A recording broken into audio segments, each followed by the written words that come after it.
Tan-awan ninyo guys, kaning extra bonus ba. Tan-awa, may buong mo last day na sa inyuhang sa 7 days. Wala jud siya na kumpleto ba. Kaning blue ang giingon diri, if in this earning period you create 3 new posts with at least 14,000 reach each, you'll get an additional one-time $50 payment. Gusto na kong i-share kay dugay sa jud kung nakawala kasabot. Kanang reach is lahi gyud na siya sa views. So gatuod day mo ay naka 14,000 views nako, okay na. So dili day siya ingon ana. So ato siyang tan-awon diri sa insight. Look at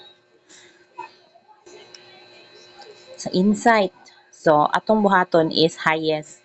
Sort by highest. Dayon kani ang atong tan-awon is ang 7 days.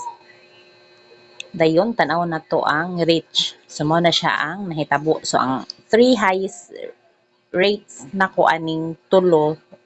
So usa ra jud tinuod ang akong na-reach, ang na-comply nako sa tulo ka book nga gipangayo ba. So mao na siya ang 15,000, 10,000, duha ka 10,000. Tan-awa ha, ang reach mao ni. So unsa na to pagtan-aw sa views is ingon anion tan-awa. Ang views. O ana na siya. Tan-awa ang views. Mao na siya.